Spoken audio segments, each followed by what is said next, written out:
cumprimento os irmãos com a paz do Senhor Jesus Cristo. A todos que estão nesse momento acompanhando a transmissão desse vídeo, você que está aí na sua casa nesse momento, cumprimento também a todos com a paz do Senhor Jesus Cristo. Ficamos felizes por esta oportunidade que Deus nos concede de estar aqui mais uma vez para estar trazendo a palavra de Deus ao coração dos irmãos. Neste momento, desde já, convido você a abrir a sua Bíblia no Evangelho segundo escreveu João, capítulo 16. Aleluia, glória a Deus. Fala conosco mais uma vez, meu Senhor. Bendito é o teu nome.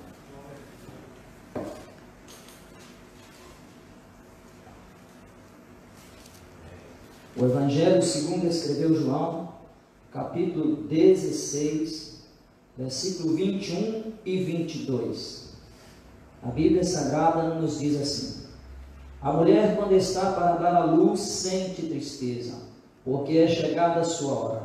Mas depois de ter dado à luz a criança, já não se lembra mais da aflição, pelo prazer de haver nascido um homem no mundo. Assim também vós agora tendes tristeza, mas outra vez vos verei, então o vosso coração se alegrará, e a vossa alegria ninguém vos tirará. Agora ainda o versículo 32 e 33 do mesmo capítulo. Eis que chega a hora e já se aproxima, em que vós sereis dispersos, cada um para a sua parte. Me deixarei só, mas não estou só, porque o Pai está comigo. Tenho-vos dito isso, para que em mim tenhais paz. No mundo tereis aflições, mas tende bom ânimo, eu venci o mundo. Amém. Glória a Deus. Aleluia. Os que estão aqui, pode se sentar, glorificando o nome do Senhor. Dou graças a Deus, meus irmãos, pela oportunidade que Deus me concede em estar aqui, para estar compartilhando essa palavra ao coração dos irmãos. Sei que não sou digno, nem merecedor dessa oportunidade, mas agradeço, Senhor nosso Deus, pela tão rica, nobre e preciosa oportunidade que Ele está nos dando neste momento, para estar meditando com você no texto que o Senhor colocou no meu coração neste momento. Agradeço também ao nosso pastor pela oportunidade a mim concedida de estar aqui nesse momento falando ao coração dos irmãos. Desde já eu desejo, é o desejo do meu coração, que Deus venha visitar a tua casa, Deus venha visitar a tua família, porque eu creio que se eu cheguei até aqui, é porque Deus me trouxe. Amém. E se Deus me trouxe e te trouxe, é porque Deus tem um propósito na nossa vida. Amém. E se Deus tem um propósito na nossa vida, Ele é fiel para cumprir.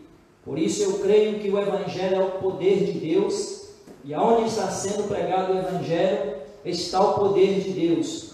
Por isso, nesse momento, eu peço a Deus, pela bondade, a graça e a misericórdia do Senhor, que venha estender as mãos dele sobre as nossas vidas nesse momento, trazendo ao nosso coração o entendimento da sua palavra.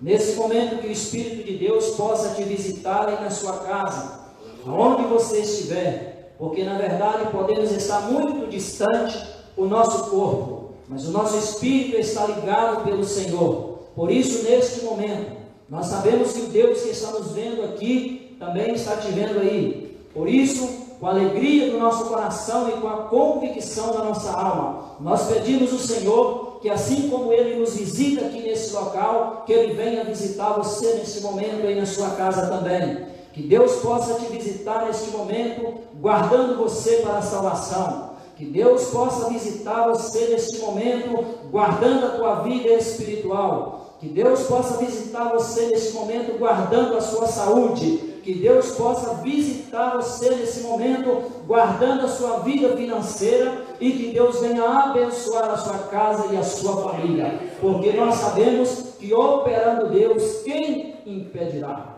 Amados irmãos, quando eu comecei a meditar na palavra do Senhor, Deus trouxe essa palavra no meu coração, e eu comecei a meditar nessa palavra, e o Espírito Santo foi trazendo ao meu coração, da parte do Senhor, uma mensagem para o meu coração, e é com muita alegria que eu quero compartilhar com você sobre o tempo para a igreja.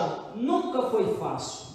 Na verdade, hoje o mundo está passando por essa grande dificuldade, enfrentando essa pandemia. Muitos estão assustados, muitos estão querendo suicidar, muitos estão desesperados, muitos estão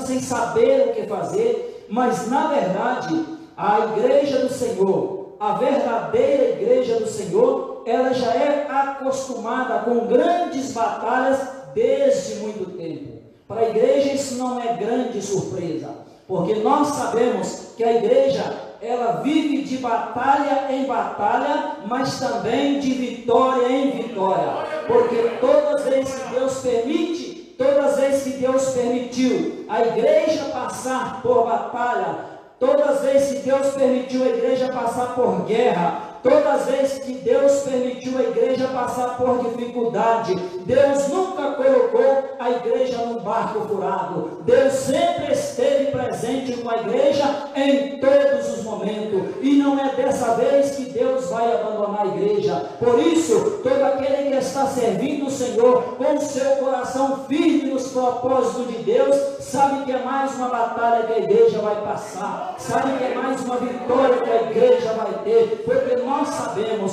que o Deus Todo-Poderoso, Ele nos amou de uma tal maneira que Ele enviou o seu Filho unigênito para todo aquele que nele crê, não pereça, mas tenha vida eterna. E quando nós olhamos esse texto da Bíblia, nós vemos que num lugar que nós não sabemos aonde foi, de uma forma que nós não sabemos como foi, num tempo que nós não sabemos quando foi, Deus amou o mundo de tal maneira que deu o seu Filho unigênito, o melhor que Ele tinha, para padecer naquela cruz, para nos dar a salvação. Louvado seja o nome do Senhor. E é por isso, irmãos, que nós vemos pela palavra de Deus, ao discorrer pela palavra de Deus, ao entender a forma com que Deus conduziu e tem conduzido as coisas, que Deus não só providenciou o suficiente para a nossa salvação, mas Deus providenciou para a nossa salvação muito mais do que o suficiente. Deus criou uma margem de segurança para a nossa salvação, pelo grande amor que Ele tem, porque quando nós aceitamos Jesus, nós não andamos numa corda bamba, estamos salvos hoje, estamos perdidos amanhã. Não, mas Deus, pela sua infinita misericórdia, pela sua bondade, pela sua longanimidade, pelo teu poder, Ele manifestou o seu amor de uma forma mais do que suficiente, criando para nós uma linha de segurança, uma margem de segurança, porque Ele sabe que você é fraco, Ele sabe que você é falho, Ele sabe que você não vai conseguir caminhar até o final sem errar, mas Ele está a todo momento dando força aos fracos, socorrendo os cansados, ajudando os perdidos, colocando ânimos nos desanimados. E é por isso que a igreja está caminhando com esta convicção. Ao olhar para nossas forças, nós sabemos que de nós mesmos nós não temos força, mas cremos naquele que é a nossa força. Deus é a força para a tua casa, Deus é a força para a tua saúde, Deus é a força para a tua vida espiritual. Nós vemos que quando Deus revelou o seu amor ao mundo, desde que Jesus se manifestou ao mundo, Jesus sendo ainda criança, lá no meio daqueles doutores, Ele surpreendia aqueles doutores, Ele surpreendia os doutores, não é porque Ele queria aparecer naquele lugar, mas o amor de Deus já estava manifestando ao mundo, porque com aquelas palavras que Ele dizia para os doutores, Ele já tornava conhecido que aquilo que Ele trazia era algo diferente de tudo que o mundo conhecia. Então começaram a perceber que Ele não era um qualquer, Ele era o Filho de Deus, Ele é o Filho de Deus. Nós cremos nele como Filho de Deus, nós caminhamos com Ele como Filho de Deus, nós estamos guardados debaixo da mão dEle, porque sabemos que mesmo em meio a essa pandemia, Jesus tem pastoreado a sua igreja. Aleluia! Isso não é problema nenhum para Jesus. Pastorear a sua igreja em meio à pandemia não é problema nenhum para Jesus. Nós sabemos que Jesus Ele está pastoreando a sua igreja em meio a essa pandemia, normalmente como Ele pastoreava antes dessa pandemia, até porque os planos de Deus, os caminhos de Deus, os propósitos de Deus está muito além da nossa imaginação, dos nossos pensamentos, está muito além de que as mãos do diabo ou do mundo possa tocar para frustrar os seus planos, porque o plano de Deus é eterno, o plano de Deus é firme, o plano de Deus é seguro, e muito nos deixa feliz, muito nos deixa confiante de saber que ainda que tudo pode virar de cabeça para baixo, nós estamos na mão desse Deus que tudo pode. Isso nos deixa numa margem de segurança, porque problemas, como eu disse, problema nós tivemos, problema nós temos e problema nós sempre teremos. Agora, neste momento, pode ser determinante a forma com que cada um reage diante das dificuldades, porque há pessoas que, se pudesse, choravam no próprio velório, quando na verdade devia chorar nos pés de Cristo. Há pessoas que faz dele próprio um coitadinho, quando na verdade tem que reconhecer que é um pobre, miserável pecador e que o teu socorro vem de Deus. Em vez de se lamentar para as pessoas, chora no pé de Jesus. Em vez de ajudar as pessoas que não têm essa esperança, chegar a essa esperança acaba causando mais tristeza no coração deles. Mas se você tem essa esperança, vai para os pés do Senhor, que nos pés de Jesus tem o remédio certo para o teu problema.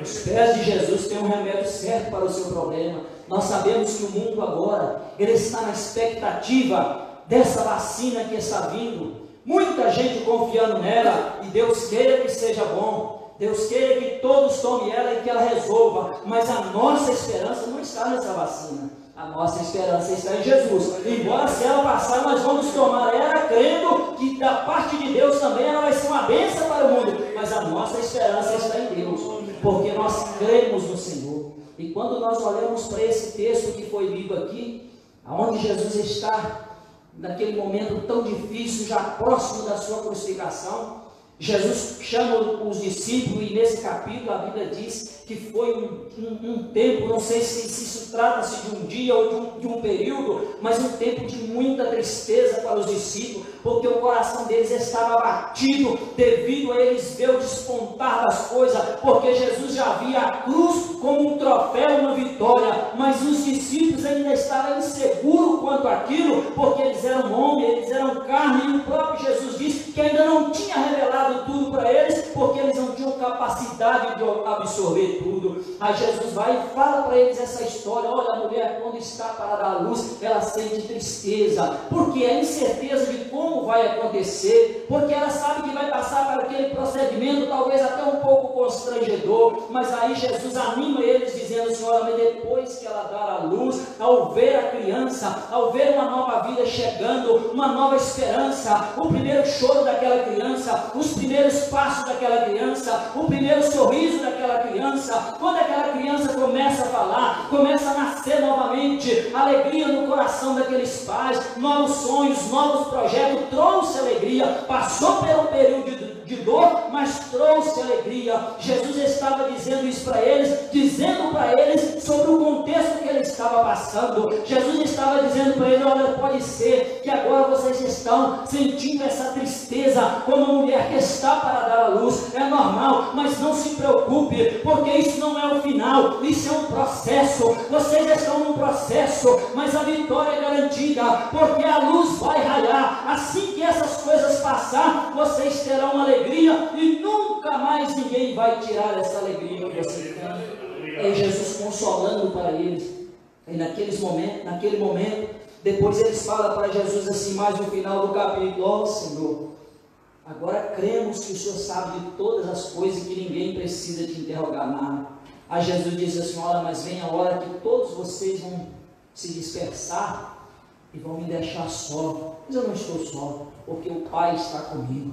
Jesus já estava dizendo para eles: olha, a tribulação vai ser grande, vai apertar mesmo, a situação vai chegar no limite que só vai conseguir passar pelo final o Cordeiro de Deus que não tem pecado, porque o homem com pecado não terá capacidade de suportar até o fim, mas o que estava prometido é que Jesus ia passar por aquilo. Pedro até tentou. Às vezes, quando nós vemos alguém falar sobre que Pedro negou Jesus, às vezes as pessoas até focam que Pedro negou Jesus, mas ele ousou entrar dentro daquele pátio, fechar as portas daquele pátio, correndo o risco de que se alguém descobrisse que ele era e quisessem, só não foi porque Deus não quis isso assim, pegavam ele ali também, mas a vontade dele era estar perto do mestre. Se o mestre precisar de mim, eu estou aqui. Se eu puder fazer alguma coisa, eu estou aqui. Mas Jesus disse assim, ó, o que eu tenho de passar, vocês não são capazes de suportar. Todos vocês serão dispersos. Mas Jesus passou por aquilo tudo. Jesus já estava avisando para eles, porque quando aquela situação apertasse, que eles fossem dispersos, cada um ia voltar para o lugar onde foi, ou ir para o lugar onde pretendiam ir, cada um com uma grande tristeza no coração. Olha, não fui capaz de seguir o meu mestre até o fim. Eu não fui capaz de chegar, de acompanhar o meu mestre até o fim. Mas lá atrás Jesus estava dizendo para ele, olha, isso é o trabalho de parto que vocês estão passando. Isso é aquela dor extrema que parece que vocês não vão aguentar. Parece que vai morrer. Quando de repente o Filho do Homem ele morre. É entregue na mão daquelas pessoas. Mas ao terceiro dia ele ressuscita. E ele está vivo para todo sempre. E quando Jesus garantiu aquela vitória veio cruzando séculos e séculos e chegou na nossa vida, entrou na tua casa, entrou na tua família e deu-nos o direito de ser escrito naquele livro maravilhoso, que nós sabemos que o nome escrito naquele livro, o dinheiro não compra, a posição social não compra, a influência não compra, mas aquele que se humilhar na presença do Senhor, deu-lhes o direito de ser chamado Filho de Deus. Louvado seja o nome do Senhor. Por isso, eu convido você a em cada manhã confiar mais no Senhor. Eu convido você em cada manhã buscar mais do Senhor. Eu convido você neste momento pedir ao Senhor que te ajude a entender quem é você dentro do processo que o mundo está passando agora. Nesse momento nós estamos vendo as igrejas fechadas. Muitos soldados pela igreja está fechada, estão se achando no direito de cruzar os braços, quando na verdade o que fechou foi a igreja. O reino de Deus não fechou. O reino de Deus continua com as mesmas necessidades. O reino de Deus continua avançando na mesma. O reino de Deus continua precisando de você na mesma.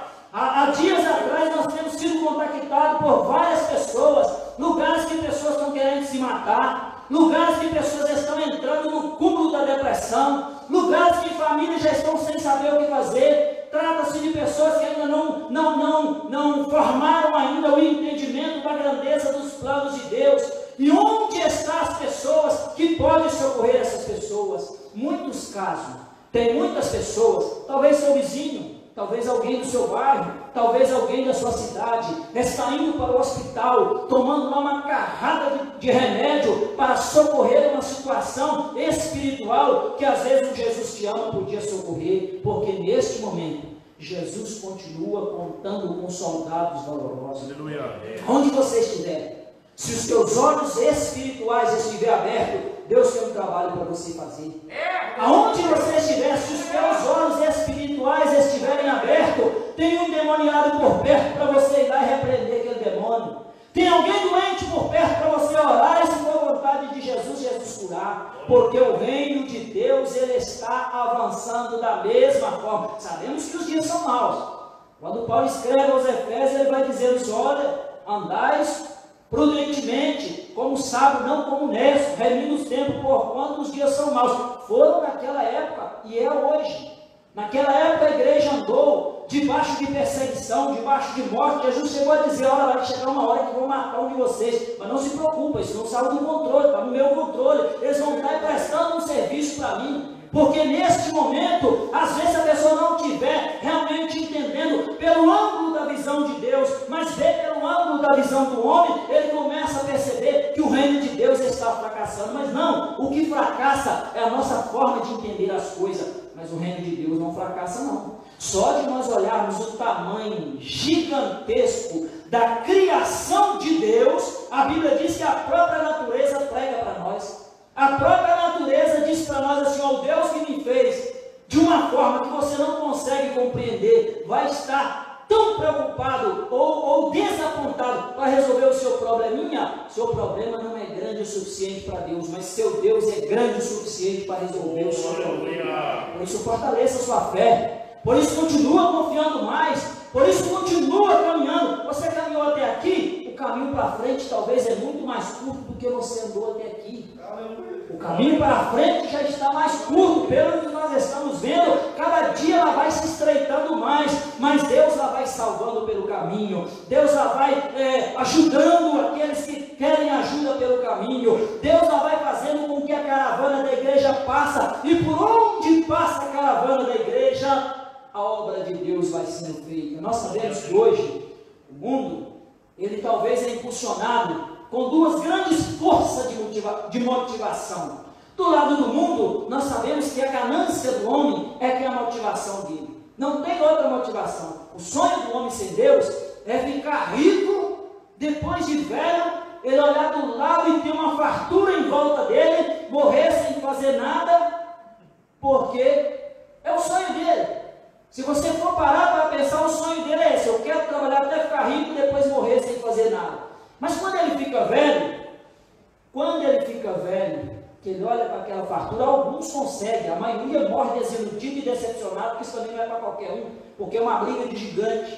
Mas alguns conseguem. Aqueles que conseguem, que poderiam os outros pensar que ele teve êxito na sua carreira ou na sua busca, aquele que consegue, depois que ele fica velho, ele olha para o lado dele, vê aquela fortuna, talvez muita casa, empregados, muita comida, ele vê tudo, e aí ele descobre que o essencial faltou para ele: a felicidade.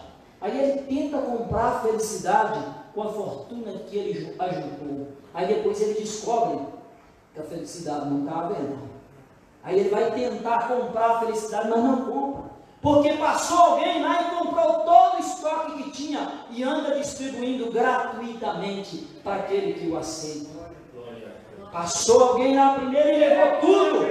É por isso que nós temos acesso a ela, porque se dependesse de dinheiro, os pobres estavam lixados pelo mundo, porque o sistema do mundo é assim. Mas graças a Deus que Jesus pegou, Jesus disse assim: dou-vos a minha paz eu dou. Não dou como porque a paz do mundo é uma ilusão, mas a minha verdadeira paz, Jesus pegou tudo. Eu lembro que quando eu cheguei na igreja, depois de 18 anos fora dos caminhos do Senhor, eu cheguei na igreja, eu estava acompanhando as testemunhas de Jeová por mais de um ano já, porque eu comecei a estudar com uma senhora que fazia estudo com a minha sogra, e como eu estava namorando com a minha esposa na época, aí, para não frustrar a minha sogra, eu comecei a fazer o estudo com os testemunhos de Jeová, mas na verdade eu não estava muito interessado. Mas o que aconteceu? Naquilo ali que eles começaram a estudar comigo, eu comecei a conviver com a Bíblia.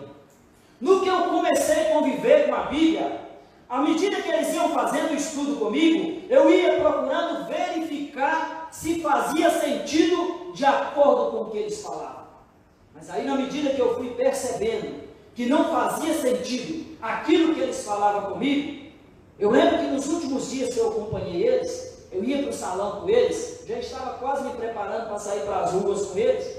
Nos últimos dias que eu estava acompanhando eles, eu ia para o salão. Em casa, durante a semana, eu tinha lido a Bíblia e sentia aquela paz que só Jesus pode dar no nosso coração, sentia aquela coisa, e eu vinha, eu pensava assim: não, hoje eu vou entrar nesse salão aqui, vou me alimentar da palavra de Deus. Mas quando eu entrava, é como quando você chega junto com uma pessoa num lugar, e você entra, e aquela pessoa diz assim: olha, eu não vou entrar, eu vou ficar aqui fora te esperando, na hora que você sair eu te encontro no caminho. Era mesmo assim, notório. E aí eu comecei a perceber que o Espírito Santo está falando para mim assim: aí não é seu lugar, aí não é seu lugar. Aí eu fui para a oração, falei: Senhor, eu tenho desejo agora de te servir. Antes eu não entendia, mas agora eu tenho um real desejo de te servir, porque até então eu tinha para mim que as coisas da Bíblia eram a imposição dos meus pais. No meu entendimento, no meu tempo de criança, eu pensava assim, eu pensava que era imposição dos meus pais. Mas aí eu disse, Senhor, agora eu quero te seguir. Me dá um sinal, me mostra para onde eu vou, que eu quero firmar um compromisso com o Senhor. E aí um dia, chegou aquela senhora para fazer o estudo conosco, e aí naquele dia ela foi fazer um estudo sobre profecia. Aí ela fez o estudo, terminou o estudo, e ela diz, eu estou notando que você está um pouquinho tenso hoje. Você quer fazer alguma pergunta? Eu disse, não, mas na verdade eu queria. Não. Aí ela ficou olhando para mim assim, tentando ler ali qual que era aquela situação. E aí na medida que ela olha para mim, eu pego a Bíblia, que eles mesmos me deram, comecei a folhear a Bíblia, e abri a Bíblia assim mesmo, porque eu fiquei sem graça dela estar olhando para mim. Mas quando eu abro a Bíblia, bate num texto do arrebatamento da igreja. Aí naquela hora eu senti sim, vou perguntar a eles sobre o arrebatamento da igreja. Aí eu perguntei para eles, quanto ao arrebatamento da igreja, qual é a sua posição? Aí eles disseram, a Bíblia diz que Jesus vai vir, mas não é como os evangelhos falam, Jesus vai vir assim, porque o reino dele veio e está sendo pregado, é isso aqui.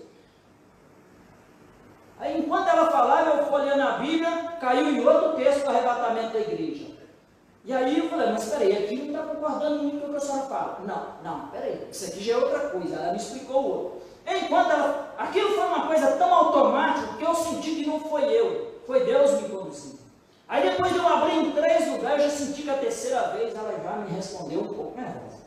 Aí depois, por último, que cai um outro texto, onde diz que Jesus vai descer com os anjos e ela ir. Quando cai naquele texto, ela fechou a Bíblia dela e diz assim, ó, esse é o único texto que os evangélicos nos pegam, e você preparou isso, porque não tem lógica de você ter abrido isso aí tudo assim, igual você está falando, não. Você preparou isso, se você quer bem, se você não quer, amém. Porque é o único texto que nós não conseguimos rebater à luz do que os evangélicos explicam. Aí eu falei para ela assim, olha, então é assim, se tem um texto na Bíblia que fala que Jesus Cristo vai voltar, e que vocês não é capaz de provar por esse texto que ele não vai voltar, a partir de agora nunca mais eu estudo com vocês. E fui procurar uma igreja. Quando eu cheguei lá na igreja da Madureira, cheguei lá na igreja do bairro Mangueiras, uma igreja simplesinha. Quando eu cheguei lá, nunca tive naquela igreja, cheguei para participar daquele culto.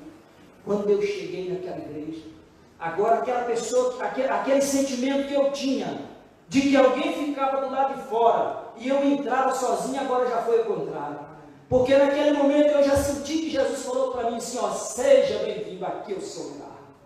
Naquele momento Deus encheu meu coração, e Deus me fez entender que os meus pés estavam escorregando para o inferno, mas Jesus chegou primeiro, o Evangelho cruzou meu caminho, o Evangelho cruzou o seu caminho. Por isso nós temos que dar valor ao que Deus tem feito por nós, porque Deus, Ele tem cuidado de nós nos mínimos detalhes. É por isso que Deus sempre interessou em deixar a igreja separada do sistema do mundo.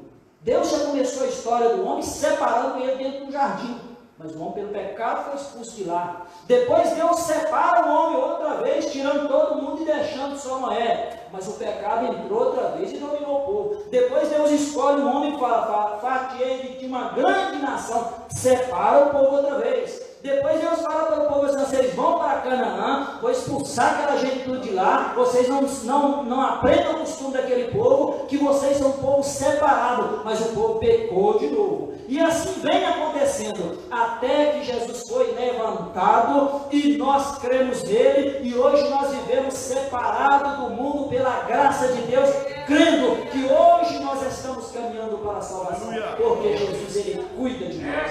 E nós sabemos, meus irmãos, que a vida, de acordo com o que a Bíblia mostra, Deus fez tudo o que Ele tinha de fazer por nós, até muito mais, porque se você for olhar nas passagens bíblicas, em muita situação que Jesus não precisava fazer alguma coisa, Ele fez, para ajudar a nossa ignorância, ajudar a nossa fraqueza, né? Quando colocaram o paralítico na frente dele, ele disse, olha, perdoados estão os teus pecados. E eles olharam para ele assim, ó, quem é esse que pode perdoar pecado? Quem é esse que pode perdoar pecado? Aí Jesus falou assim, olha, eu estou perdoando pecado. Não precisava perdoar o pecado dele para vocês ouvirem. Eu perdoei e está perdoado. Mas eu estou fazendo isso agora e para que vocês creiam que eu tenho poder para perdoar os vossos pecados. Disse para o paralítico: levanta e anda. Ou seja, carimbou aquilo que ele estava falando em si. Jesus, ele fez por nós mais do que nós merecíamos. Nós não somos capazes nunca de chegar ao merecimento do que Deus tem feito por nós. Mas nós sabemos que pela palavra de Deus, todo esse merecimento, tudo isso que Deus manifestou para nós, foi para nos dar o conhecimento da existência de um plano que traz para nós uma oportunidade, uma responsabilidade de escolha que vai decidir a nossa eternidade. Porque quando nós olhamos, às vezes, para a felicidade do mundo, no meu caso, por exemplo, a gente vê que as crianças, os adolescentes, os jovens, os novos convertidos, às vezes são mais vulneráveis nessa fase da vida. As crianças, veja bem, uma criança que está despertando a consciência agora, né? Digamos que estão completando 6 anos, 7 anos agora, que está acordando, já está acordando num mundo totalmente diferente daquele que nós fomos formados. Nesse momento, se os pais não tiverem a percepção de formar Jesus no coração deles, para que faça sentido para eles seguirem Jesus, mais cedo ou mais tarde eles vão embora. Vai bater as asas e vai voar. Porque se Jesus não for formado no coração do homem, as outras coisas são tudo muito confusas. São mesmo todas muito confusas. Os adolescentes estão numa fase de decidir o seu futuro, preocupa. O que eu vou fazer? Qual vai ser minha profissão? Para onde eu vou? Será que eu vou ter que mudar para outro país? Muitos deles entram na chamada crise de identidade. E nesse momento, se nesse tempo, se os pais não pegar com ele, porque se você fazer para ele só o que ele quer e não o que ele precisa, o que ele quer, até entender o plano de Deus, é os desejos da carne. Ele quer um tablet na mão dele, ele quer passar horas na frente da televisão, ele quer ir para a rua jogar bola com os meninos, é isso que ele quer. Mas nós sabemos da grandeza do plano de Deus e do risco de perder a salvação se nós não atentarmos para isso. Nós temos que entender, não, ele quer uma coisa, mas ele precisa de outra coisa. É nessa hora que é hora de nós firmar a nossa posição com eles para ajudar eles. Os novos convertidos também, os jovens também, que estão no tempo de desbravar, de aventuras, né? O salmista, ele chega a pedir a Deus para não levar em conta aquilo que ele praticou na juventude dele, porque a juventude é aquela época que, se não for controlada por Deus, a pessoa vai longe mesmo. Mas Deus tem um propósito, Deus tem um plano, Deus tem um método, Deus tem um remédio, Deus tem a solução para pessoas em todas as fases. E os novos convertidos? Os novos convertidos, ao começar a entrar, a conhecer as coisas de Deus, Jesus fala que a semente que cai em cima de uma pedra, ela nasce e cresce logo, mas quando vem a tribulação, ele se escandaliza e morre. Por quê? Porque não foi formado ainda, a raiz dele não consegue buscar a água do fundo, e a umidade que vem de cima não é o suficiente para manter ela viva, aí ela morre. É por isso, se você, onde você estiver, se houver um novo convertido perto de você, ajude a formar Jesus Cristo no coração dele, porque no dia de amanhã, na sua fraqueza, ele poderá ser alguém que possa te ajudar do seu lado também. Porque nós sabemos que a nossa vida é um tempo de oportunidade. O mundo, ele carrega uma capa de felicidade. E aí, quando as pessoas olham para o mundo, carregando aquela capa de felicidade, tudo tão bonito, tudo tão colorido, tudo tão belo, mas quando nós entendemos as coisas de Deus, nós entendemos que debaixo de cada capa bonita daquela que você vê passando para lá e para cá, tem um morto indo para o inferno. Verdade? Debaixo de cada capa bonita daquela, que às vezes as pessoas, porque, irmãos, os adolescentes, os jovens, que ainda não conseguiu deixar Jesus formar no coração dele, nenhum escapa de não desejar aquela capa que o mundo carrega lá fora. Deseja, mas deseja mesmo. Eu digo para mim porque eu desejava, que eu pensava assim, não, o dia que eu chegar lá é que eu vou ser feliz. E o dia que eu cheguei lá é que eu vi que eu estava mesmo perdido. Se não fosse Jesus entrar com providência e cortar vários laços de morte, hoje talvez eu estava passando muitos anos na cadeia ou estava no cemitério. Mas as mãos de Deus me sustentou, me guardou lá naquele lugar. Só para terminar, que eu só tenho mais um minuto. Um dia, eu estava chegando de moto lá na cidade que eu morava e ia atrás de um caminhão, e aquele caminhão de carvão vazio, tanto ele tinha facilidade para arrancar, como ele tinha facilidade para parar. E aí, ao descer aquele morro, atrás daquele caminhão, olhar a paisagem lá embaixo, segurando o guidão da moto com a mão só, distraído, eu não percebi, eu esqueci que mais à frente havia um quebra-mola, uma lombada. Quando de repente aquele caminhão para naquele quebra-mola, que eu dei por mim, que eu pego do outro lado do guidão da moto, que eu travo a moto, eu já senti ela virando para bater na traseira do caminhão. Agora já era. Que eu travei ela, que ela virou para bater naquilo ali, fração de, acho que centésimo de segundo. O meu pensamento foi assim: vou agarrar nesse caminhão, deixa a moto arrebentar, onde ele parar eu desço, pelo menos a moto arrebenta, mas talvez eu escape. Esse foi o meu pensamento. Mas naquela hora, meus irmãos, eu não vi mais nada. Não vi mais nada.